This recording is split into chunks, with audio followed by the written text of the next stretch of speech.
No, this is my first. This is my first time. This is my first time. I haven't been in BI before. Yep, From great. That's the fine. That's good. Let's put any questions in the chat, and we can make sure we answer those. Um, one other thing I wanted to bring up, though, so our presenter today is going to dive in a little bit more into this, but field parameters, if you haven't been using them, they're now part of GA. So they're now GA. So we can feel free to use them as part of the standalone product there for Power BI, and Jen will be going through some of that. And then also another feature that came out was organizational themes. I haven't tried this out, but for those that have style guides at their organization or college or university, you can, at the tenant level, assign organizational themes there. So anybody who's developing any of their Power BI reports on the service, it will automatically uh, generate that theme for you, and everybody will have consistent themes across, which is great because I'm sure everybody's been part of a scenario where you have 10 different styles for 10 different people developing Power BI reports, and it can get kind of messy. So there's many more, and we can put the link to that feature summary in the chat for everybody to read. But be on the lookout for August's as well. It should be coming out within, I would assume, the week or two. So we'll have that. And then, the Power BI report server, it's still out there. It's technically supported, right? It's just not too many updates are coming for that. So we'll put the link to that in there as well. September meetup will be an office hours event, so we're typically doing those every other month. If you haven't attended one, I strongly recommend attending. We're gaining some traction and some user engagement there, and there have been some really, really great questions from folks when we have those, and it's just a great way to troubleshoot, especially those that are maybe new to Power BI. It's a great opportunity to answer or ask some questions and have those answered by the community there. October, I touched upon this a little bit. We want to have sort of a workshop of AI and Power BI. Like, how do we use it? How can we utilize Tyndall for sanity checks, for visuals, and everything in between? So I think we're going to have that Power BI workshop for AI meets Power BI. And I will say we have, if you all didn't know, a quick shout out. I don't think he knows I'm going to do this, but congratulations to James here, one of our co-organizers. He is still and been re-upped as a Microsoft MVP. So if you could give him a little quick round of applause, that's a major accomplishment. There's not too many MVPs in the world, so he's here representing us, and he's a great resource for everybody here. There are a few thousand. It's more than a few. few thousand out of how many, right? Still an accomplishment. So thank you. Good shout out there to James. And then if you're interested in joining our leadership team, please reach out to us. We're always available and always willing to accept help, right? Organizing these things from others. So if you have any ideas and you'd like to join this group, please reach out to us and we can have a chat. And then the Slack channel. So, another shout out to the Slack channel. I'm going to put the invite link here in the chat. But please feel free to join the Slack channel and engage with us there. You don't have to wait till we have our monthly meetings. Go ahead and engage, ask your questions, or if you have any announcements you'd like to make, please post them there as well. Then after the meeting, we're going to have links to our YouTube channel. So we're recording this. This is going to be put on our free YouTube channel. So if you happen to miss this or have to leave early, please refer to the recording. It'll be on there. The Slack workspace, and then any of the other things that we wanted to touch upon. If you wanted to submit an idea, volunteer for speaking, please reach out to us, okay? And here we go. So without further ado, I'd like to present Jen Heaton here. She's the BI Report Developer 3 at the University of Miami, and she's going to share with us a little bit about how she built what I would refer to as a funnel dashboard using some interesting data modeling techniques and some innovative approaches to the field parameters, which are now generally available. So Jen. Hello, everyone. Just quick check that you can see my screen. Yep. We're good. All right, excellent. So I am very excited to talk to you about an admissions dashboard that we recently created. And as Jeff said, we used parameters and parameter tables in some interesting ways. So I love to walk you through some of those use cases. So I'm from the University of Miami, was established in 1925. We are a private R1 research university, and we are one of 71 institutions in the Association of American Universities. We have multiple campuses in South Florida, including a medical campus, our UHealth campus, which is our UHealth campus. We also have a Rosenstiel Marine, Atmospheric, and Earth Sciences campus, and as well as our primary campus, the Coral Gables campus. As you can see, our fall 2024 enrollment was 19,852 students across a variety of academic careers, of course, undergraduates and graduates, but we also have students in law and medical as well. I work in the Office of Institutional Research and Strategic Analytics. We have 13 staff in our department, and we span across 3 different teams, and we offer a variety of services, everything from institutional research and data governance to strategic analytics, which might include white papers or retention studies. We also support survey research, everything from consultation to reporting, and then last but not least, business intelligence, which might include data products such as dashboards or custom reports. Now, in terms of our BI data environment, we are primarily a Power BI institution, and we are fortunate enough that we have a data warehouse that has been designed to support our institutional reporting and analytics. So when we're working in Power BI, most of the time we're pulling data out of our data warehouse and pulling that into Power BI using direct query mode. Now, our data warehouse, it integrates data from multiple data sources, most notably our student information system, which is PeopleSoft. So with all this context in mind, let's dive into the specific project we built for one of our admissions teams. So this specific dashboard, the objective was to build a dynamic admissions dashboard to surface counts for each of the stage by stage, each of the stages of the admissions funnel. So everything from an initial prospective student, i.e. a lead, all the way through net deposit. We developed this for our graduate business admissions school and that admissions team, and the frequency with which we wanted to deliver this dashboard was daily. So we wanted the dashboard to be updated on a daily basis without any manual interventions, right? Just this automatic update, daily refresh.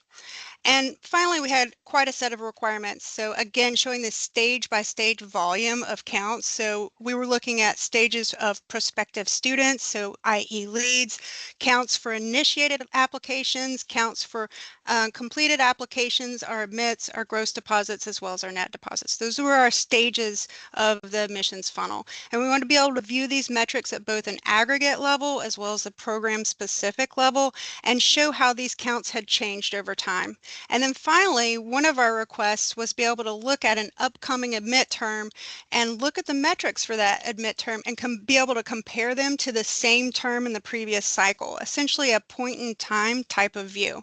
So of course, delivering on all these requirements came with its own set of challenges. And so one of those challenges was essentially disparate data sources. So we had data coming from different source systems. So the first stages, 2 stages of the funnel, our prospective student, i.e. leads, and our initiated applications data, that data was stored in Salesforce.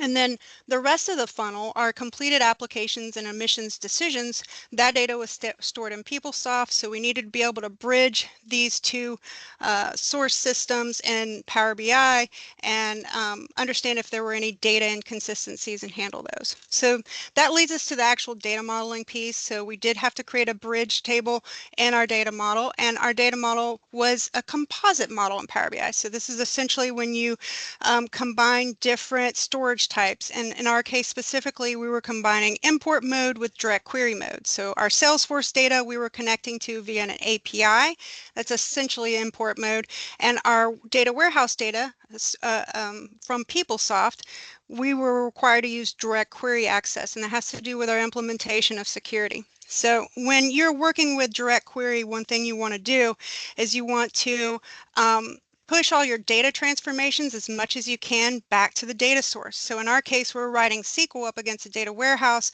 So all of our data transformations really need to be in the SQL itself. And then when we come into Power BI, we want our DAX that's laying on top of this SQL to be as lean as possible. So those were some of the challenges we had in terms of modeling this data for this report. And then finally, our stakeholders wanted to see the data in a variety of different ways. So they wanted to see term over term comparisons, as well as point in time comparisons, and even be able to see cumulative totals. So let's take a look at this process, what it looked like before we moved data into Power BI. So this is a sample simulated Excel report that is meant to be a kind of a placeholder for the actual report. Nothing wrong with this report, but it does have limited interactivity being that it's in Excel. And so when we did a deep dive into this Excel, we determined that we actually needed some additional data tables from Salesforce and to bring those in via the API to be able to have more complete data and more context around the data. So there's one thing we discovered when we started doing a deep dive into this Excel and the business requirements for this particular dashboard. So then I want to jump into what the report looked like in Power BI. And I'm going to show you just a handful of views. Keep in mind, everything you're seeing is simulated down to the programs, the program names, all of that, all this data has been simulated using AI to help us to be able to do that.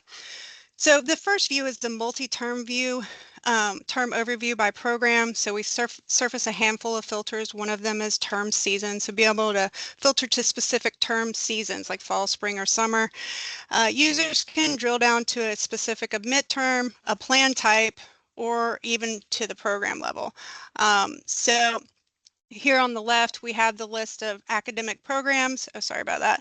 And then we have each of the funnels. So we have leads, initiated apps, admits, gross deposits, and net deposits. So from here, users can drill in and get additional information. So if they click on a program, we'll have these buttons that are essentially drill throughs. They become activated, and then the users can get additional information. So the other view I want to show from this is our active enrollment, which is essentially upcoming term data. So here we've drilled into this data science program. Again, all the data is simulated, and so now we can see enrollments or the stages of the funnel for upcoming terms. Again, we're surfacing some of those initial filters, and we're surfacing all these counts at each stage of the funnel for every single term. Now down below, we have this daily trends line chart, and so users can switch between applications, admits, and gross deposits. It's taken a moment to load here. There we go. Applications, admits, and gross deposits. This is where we begin to see some use of parameters, and we'll do a deep dive into this later on in the presentation. And then finally, we have a bar chart over here, and this shows leads by campaign type. So like, how successful were we in terms of our outreach? What did our outreach look like? And we've surfaced the ability for our users to be able to filter this bar chart or be able to switch between two different metrics, so they can see the counts by leads or they can see the counts by initiated applications. So again, we're using parameters here, and so we'll do a deep dive into the actual implementation. And last, the view I want to show is this upcoming previous term comparison view. So one thing, so this view allows users to switch between a point in time and a cumulative total view. And so all the measures update corresponding to that switch logic. By default, the users need to come in and select a term season. And once they select a term season, there is SQL that basically flags each term for each term season as an upcoming term. So if we're in spring, our upcoming admit term is spring 26, and our previous admit term is spring 25. If we were to jump into fall, we would see that changes for fall 25, and our upcoming term is fall 25 and our previous term is fall 24. And so what this does is there's no manual manipulation here. That's just updated. Those flags are updated in SQL. That filters into the dashboard, and we're able to then flag each of our stage by upcoming and previous term and be able to show a term over term change. So that's what we have in this matrix visual. So we have a list of the programs, we see leads for our upcoming term, leads for our previous term, and then what does that difference look like? What does that term over term difference look like? And then if we scroll all over, we see that all the way down to the net deposits. So right now we're in the cumulative totals view. If we switch it on over to the point in time view, we see we're up in terms of point in time, but in terms of cumulative totals, some of those numbers drop. So that's pretty much the quick demo of the views I wanted to show you in the dashboard, and many of those views are using parameters. So I want to jump into parameters, field parameters in Power BI, what they are. And so a field parameter is a special table in Power BI, and it lets users dynamically change either fields or measures that are displayed in a visual. And so as a Power BI developer, you create this in Power BI desktop and bind it to a slicer, so it allows the users to swap these values, and you don't have to write really any DAGs or create bookmarks as an alternative. So let's take a look at the first example of a fill parameter in this dashboard in action. So this bar chart where we were looking at the lead counts by campaign types, if you remember, we allowed users to be able to switch between the overall count of leads and the count of initiated applications. And so this was accomplished using a single fill parameter table. So just creating a basic fill parameter in Power BI to switch between these two measures that were created in the dashboard. So this is a pretty simple, relatively simple, straightforward setup. No DAX really required, and it's great starting point to start exploring fill parameters in Power BI. So let's take a look at what that looks like in Power BI and under the hood. So in Power BI, I've got that same dashboard, and this is our bar chart over here on the right. And what I'm going to do is I'm going to create a fill parameter to be able to surface this dashboard and have that switch functionality within this chart. So to create a new field parameter in Power BI, you would need to have this turned on in preview in your previews unless you have the new July version downloaded. And you'll go to modeling, you go to new parameter, and you go to fields. And here in fields, I'm going to name this very quickly here. Demo parameter, and I'm going to select my fields. And so I'm going to select leads. So I have a measure for leads and a measure for initiated apps, and this counts the number of leads and the number of initiated apps. And so I'm going to actually, in my case, I'm not going to add the slicer to this page. Normally you would add a slicer to the page. I already have a slicer that I've formatted that I want to use. So normally you would go ahead and add a slicer to the page. And so what's happening over here in the data, it's going to add that parameter table to the data model, and there it is, the demo parameter. We see that pop up, and it's already highlighted. Once it's added to the data model, you'll be able to see the underlying syntax, and we will walk through this more in detail, but just so that you know, this first piece of the syntax, this is essentially the label. This is what you would see in the slicer itself. This is the reference, so what measure we're pointing to or field. And then finally, this is the sort order within a visual or within the slicer. So I want to use this field parameter, and I'm going to go ahead and put it in the slicer. So I'm going to just drag and drop this into my slicer, and so now I have it available on my slicer. I can switch between initiated apps and leads, and then I need to go ahead and add this now to my bar chart. So I'm going to drag the same field into the x-axis, and now I have leads. I can switch between that measure leads or initiated applications, and so this is pretty straightforward application of a field parameter in Power BI. On the back end, if you jump into tables, you can look at the parameter table itself. So it exists as a table, and you'll notice there's some hidden fields there.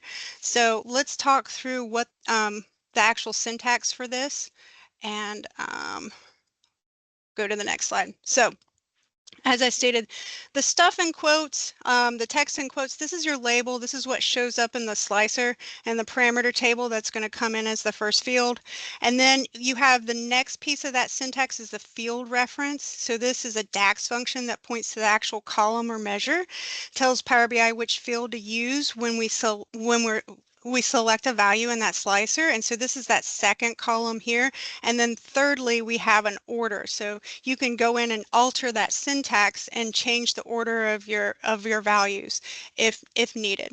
Now, we can take this actually a step further by adding custom data to these parameters. And so so this is our basic setup. These three columns are created in that special parameter table by default when we create a field parameter. But we can go in and alter that syntax right after that sort column, and we can add additional custom data and functionally extend the table structure to include custom metadata. Now this technique, I was inspired by Boz from How to Power BI on you can find his videos on YouTube. So he has some real interesting stuff. I recommend going and checking him out. So the custom metadata, he does a deep dive into this, and we'll definitely talk about it today. So from here, let's see this in action in our second example.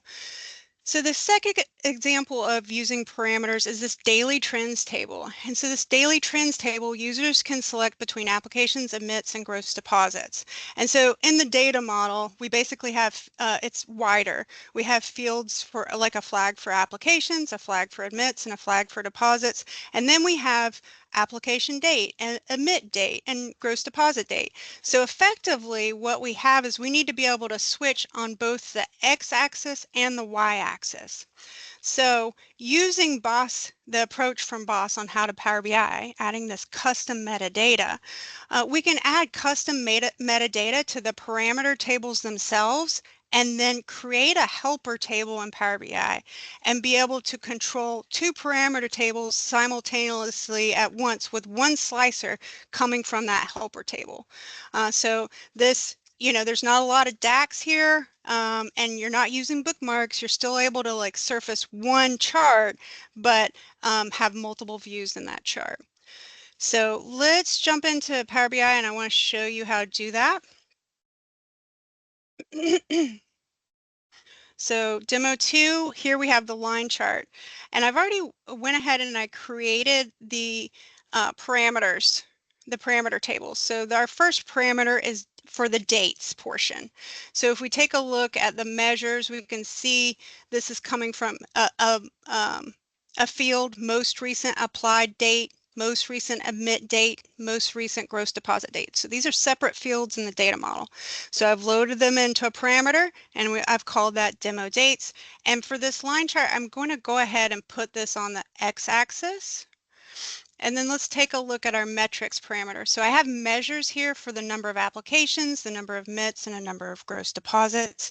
And so I'll add this field to the y-axis. So right now I have a line chart, messy line chart, and I want to be able to synchronize these two parameters. So to do that, and again, this is an experimental, it's not an official Power BI pattern, but this is something I wanted to try in this project, and I'm basically adapting the work of that custom metadata work that we talked about earlier. So to add this helper table, I'm going to go in and say enter data. And then I'm quickly going to say group, and I'm also going to create a sorting column, and I'm going to say apps, admits, and gross deposits.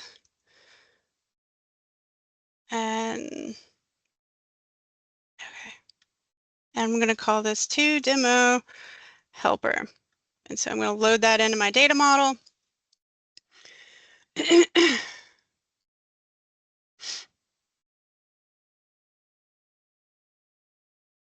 And it's loading. Give it just a second here to load.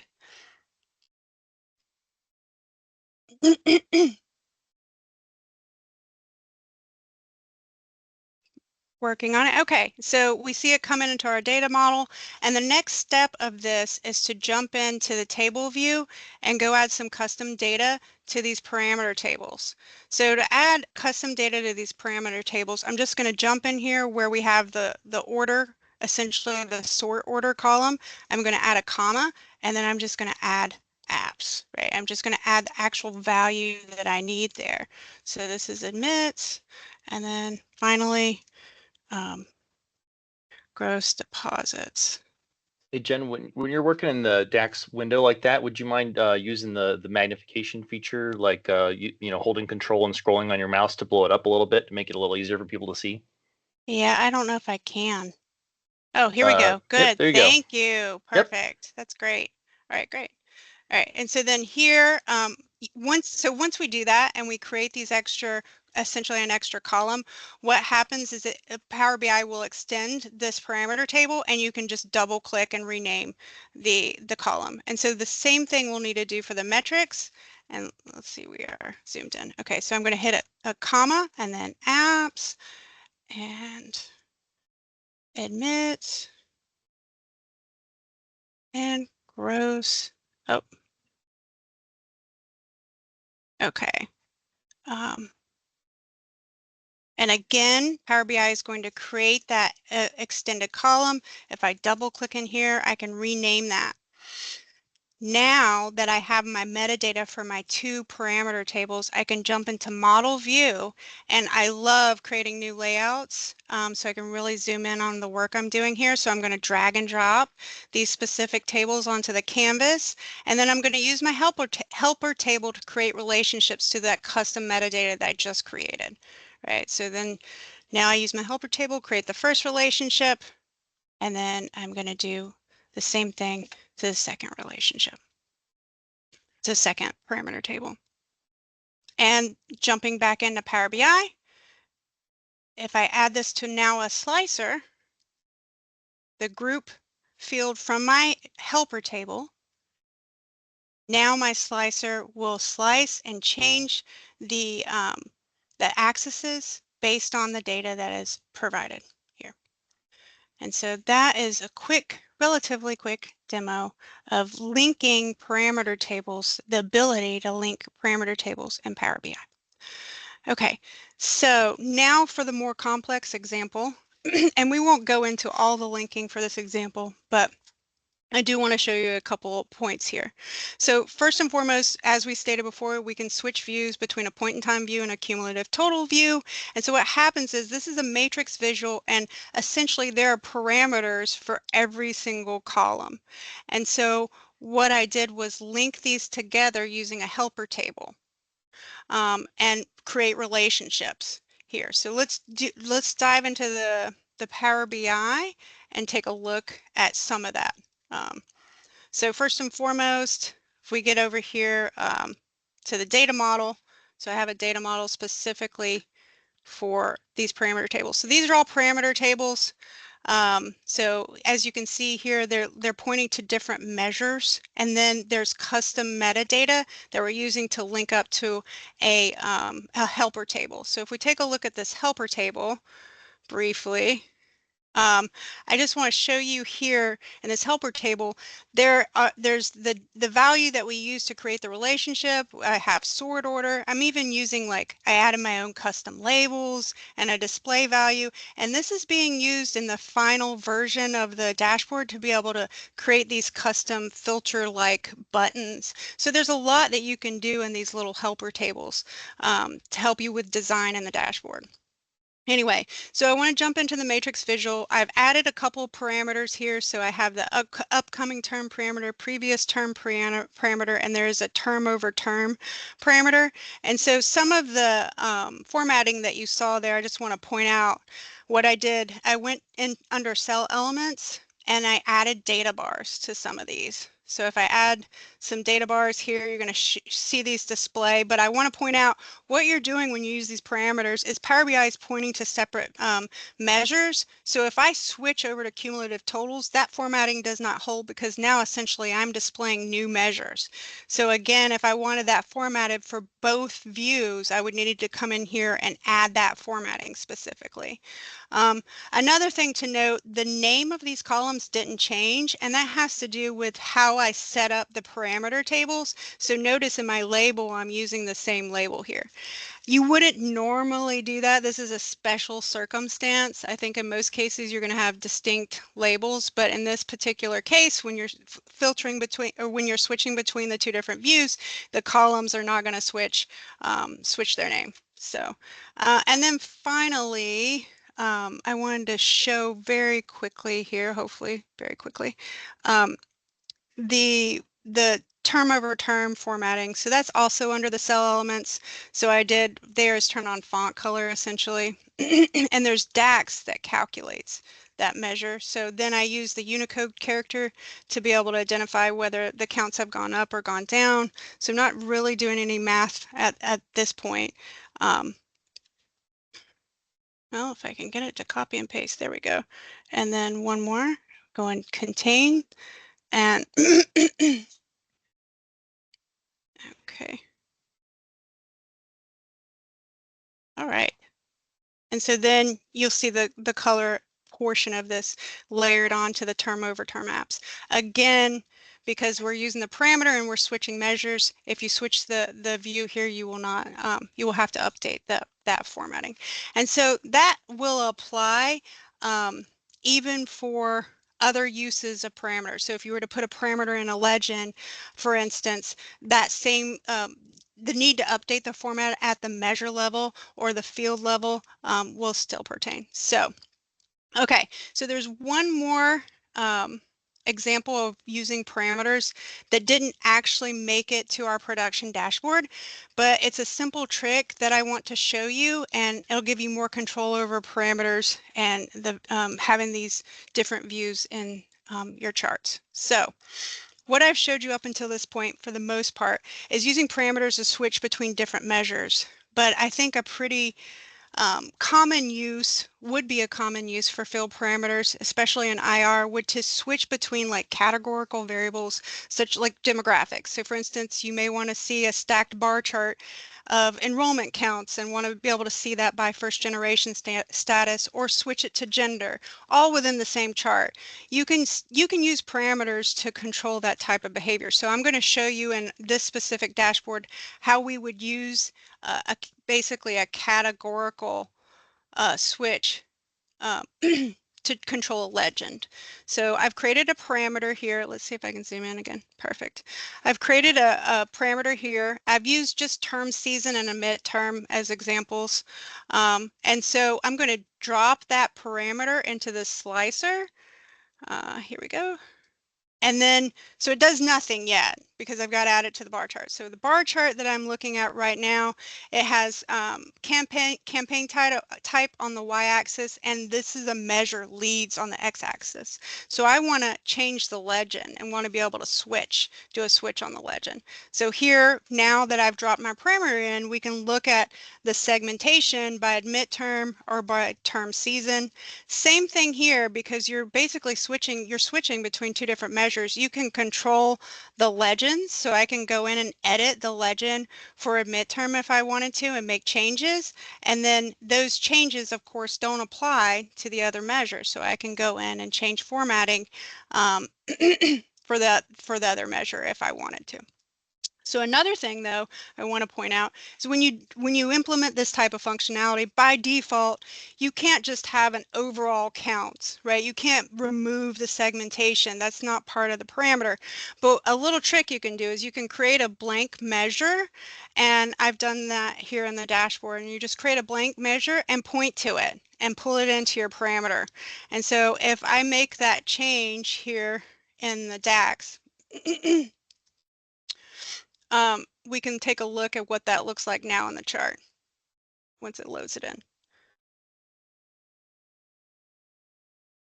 And so we now see overall counts without any segmentation. And we can switch between a midterm and by term season. Okay, so back to our PowerPoint. Okay, so again, this slide just summarizes what we just went over. So create a blank measure, you pull it into your parameters, and you can remove segmentation from legends. You could also do the same thing if you had a line chart and you wanted to change the series. You could use parameters to change the series and have an overall trends view as well. Okay, to wrap things up from this build, so some of what we talked about, we looked at a basic use of a field parameter, and then we looked at this exploratory idea of adding custom metadata to parameter tables and then creating a helper table to link multiple parameter tables. This does reduce the need for DAX and or bookmarks. And then we had a bonus where we talked about having basically a by none choice that didn't make it to our production dashboard, but it is a technique I've used before in other dashboards. Some other modeling tips that I want to point out real quick from the dashboard, things that I learned while I was building out this dashboard. One thing was when I'm creating a helper table, going in from the home tab and entering data, I think as opposed to writing DAX to create a new table, I found that to be extremely helpful because you can go into Power Query and update it later if you need it. Now, I wouldn't recommend creating helper tables within Power BI unless you intend for them to be static, but sometimes as I'm developing and designing a dashboard, I'll need to go in and make changes like I did for the stage volume, the complex matrix, like adding the labels and the design work here, and I did that in a helper table. But you can go into Power Query and update those helper tables if you use the enter data feature. Another thing I really liked and determined while I was creating this dashboard was the ability to create new layouts for different sections of your data model. So I find that extremely useful. So you can just drag and drop tables on, and if there are existing relationships, those relationships will populate within the view. So I think that's helpful not only as a designer, but if other people need to come in and take over the dashboard, if you have different views of different portions of your model, that could be helpful. And then a couple of final points. In the start of this presentation, I talked about how we had to bring in more data than we anticipated from Salesforce, and we had to bring in essentially some history tables. So how I set that up was I created them almost as if they were staging tables. So connected to the tables, did some filtering, tried to really narrow down the data, and I turned off enable load. So what this does is it doesn't load in the final semantic model, and these particular tables will not be available for me when I'm designing in Power BI. And so this keeps your semantic model nice and lean. It keeps it nice and lean and clean. So I brought in these tables, created them as staging, did my initial filtering, and then I went through and referenced these tables to merge them, and then finally loaded the final result into the data model. So these intermediate steps, basically what I'm saying is it's a good practice if you're not going to use them in the actual dashboard data visualization piece and they're used for data cleanup. It's a good practice to go here and enable the load so they don't load into the semantic model. So what happens is when the data is refreshed, Power BI will go through all the steps and all the data transformations, but it won't load those actual intermediate steps into the actual semantic model itself. And so at any point, if you're working with an intermediate step here, you can reference that. And so what that does, it just, as the name implies, it creates a reference to that query and it doesn't duplicate the data. So if I were to duplicate, this adds to my data model and it literally duplicates that data. So that's another good point, I think, is referencing intermediate data steps as opposed to like duplicating.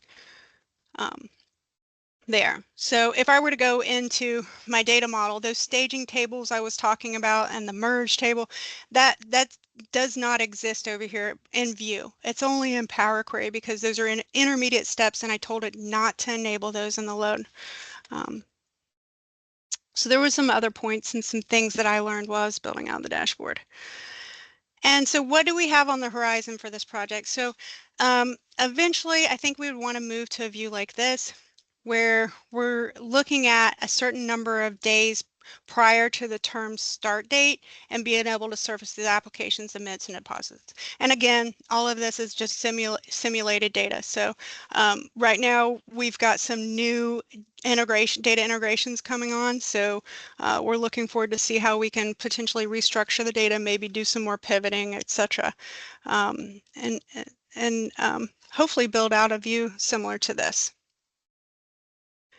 And I think that pretty much wraps everything up.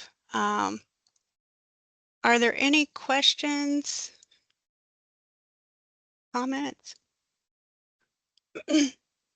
I'll say if you have questions, please raise your hand. We'll and then talk so that way we can avoid people talking over each other.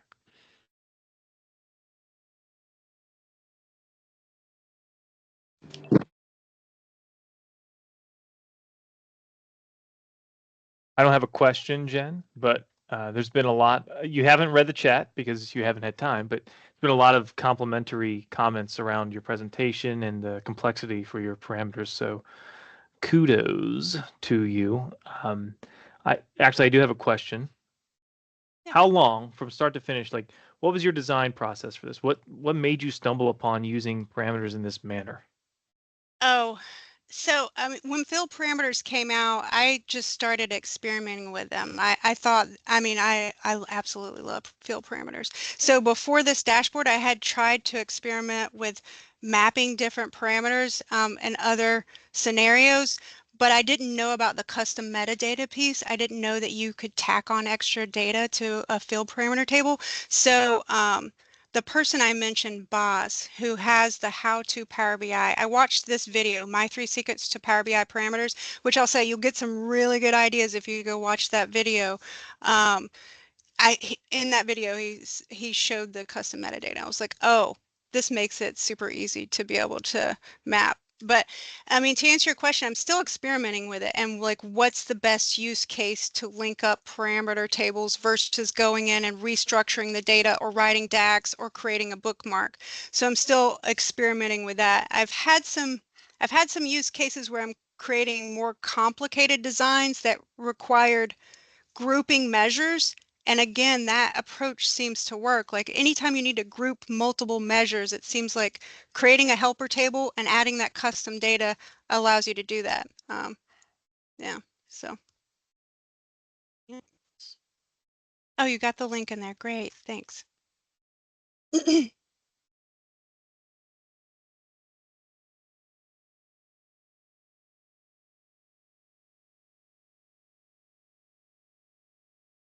Anything else from anybody?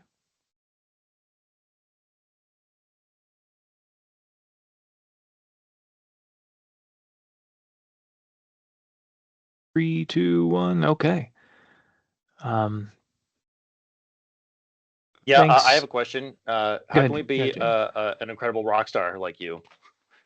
That was like, I've attended lots and lots of Power BI presentations. This was seriously world class. Well, thank you. That is such a compliment. I spent a long time putting it together, so thank you very much. I really appreciate that. It really shows. Like the especially all the places where you had diagrams that were talking about the various different parts of DAX, and you even color coded them all. I mean, it was, yeah, really, really good stuff. Thank you very much. I really like design work, so thank you. Sean, you had a question?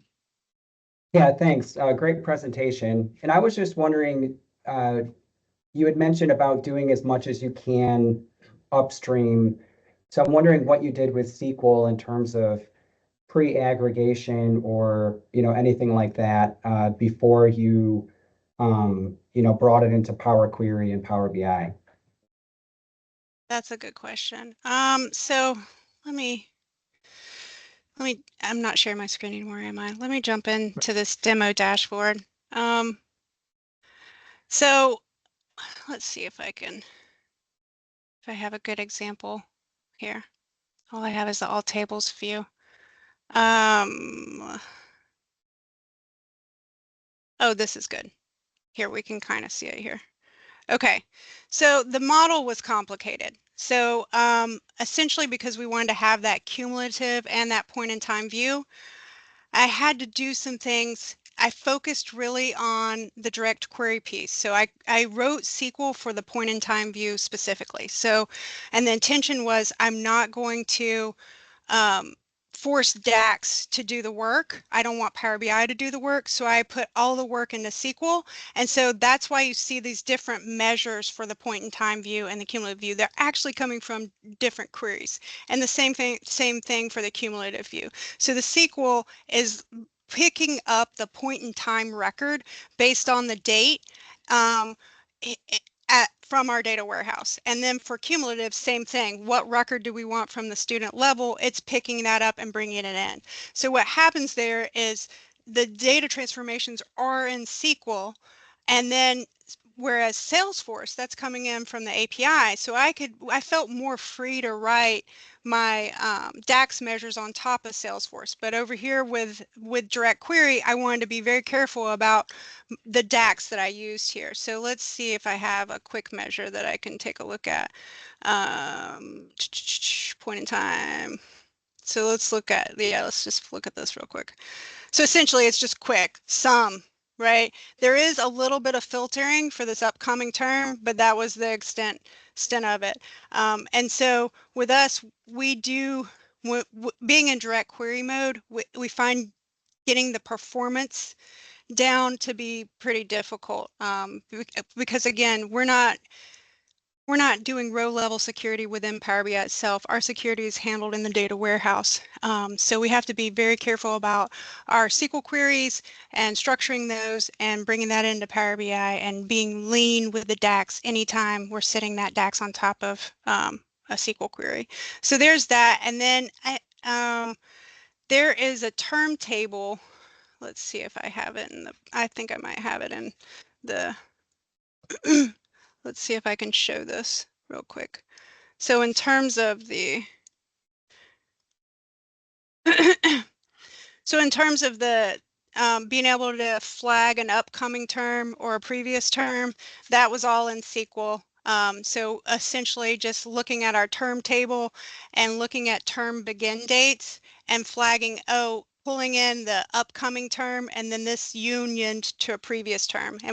And so bringing that into Power BI. So the upcoming previous term is always dynamically flagged using the SQL based on the data that's in our system, and not having to go in and manually update that. So that's how that piece was handled. Thank you. Yep.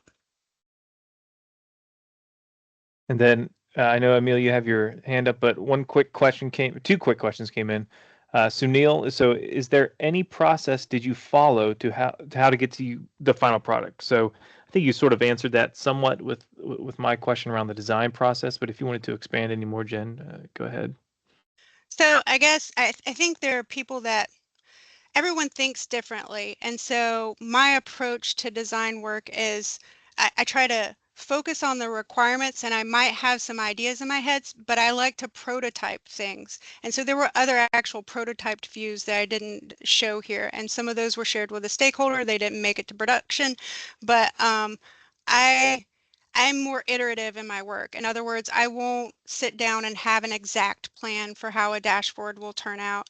I might draw some things out in different designs based on the requirements, but I'm very iterative and back and forth, and I like to prototype things. Picasso, I think, Yes. did the exact same stuff. Right. Next thing, so Gabriella, we have two other questions that have come in after Gabriella, but Gabriella, you said you wanted to introduce yourself real quick, if that was okay. Yes, thank you so much. I really appreciate it. My name is Gabriella, and I did my general education at Florida Agricultural and Mechanical University, and now I'm doing my major at Western Governors. I transferred those credits. When I'm done, I'll be an intelligence analyst officer for the United States military. And I'm just doing a lot of internships right now, like an AI internship for Deloitte, which is an aerospace company that manufactures products for SpaceX. And so I just wanted to introduce myself and network and ask if there's any like internship opportunities or networking events that you guys have. Just bring them to my attention if you can, if that's okay. Perfect. Thanks for being part of the group. Of course, no problem. Emil.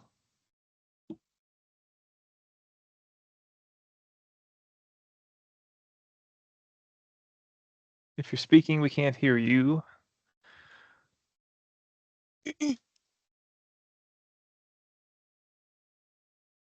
Sorry about that. Can you hear me now? Yes. Okay, great.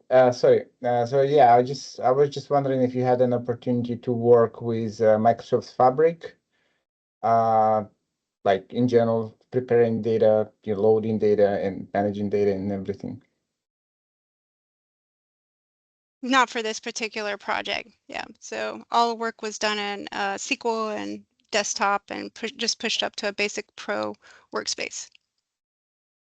That's a great question, though. It would be nice to use those deployment pipelines. I haven't done a lot of that, but would love to do it one of these days.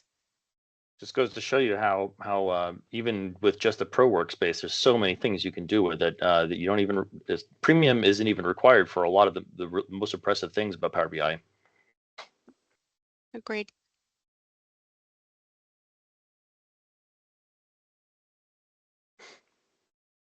All right. Anything else from anybody?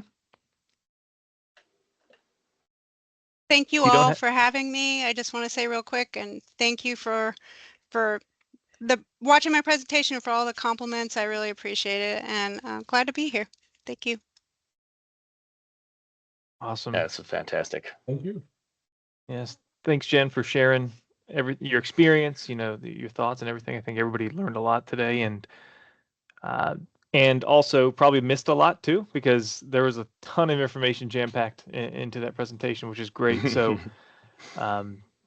feel free to review the recording. My goal is to get it uploaded by 4 p.m. today. So once that gets uploaded, I'll probably send a message out through Meetup just to notify everybody, and it'll be on that page. And that'd be Eastern time, right? Yes, sorry, yes, 4 p.m. Eastern time. Jen, have you considered giving a presentation like this at conferences? Because it's like easily above the threshold for that kind of thing. If you're ever interested, I can hook you up with conference organizers or things like that. I'm sure this kind of material would be much appreciated at those kinds of events. Yeah, that sounds great. No, I hadn't considered. I honestly didn't know how it would be received. Yeah, it's like I said, easily surpasses that threshold for any of that kind of stuff. I've seen lots of presentations. This one easily in the, like I was saying in the chat, you may not have seen this, but I would say it's in the top 5 that I've seen in the past year or more. So good, very good stuff. Thank you. Yeah, I just wanted to add, Jen, like I second James, it's wonderful, the best presentation ever. Not only those skills but you are a very fantastic speaker. So the presentation was very smooth. So I agree with James. It's one of the best presentations I have attended to. Thank you very much. Thank you.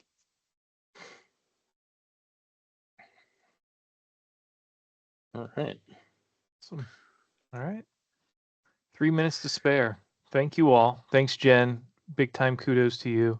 Absolutely. And be on the lookout for, the next Meetup event. It will be an office hours event in September. We're still finalizing those dates, and that will be published. Until then, feel free to engage with us on our Slack and ask questions and talk with the community. All right. Thank you all. Have a good one. Cheers, everyone. Bye.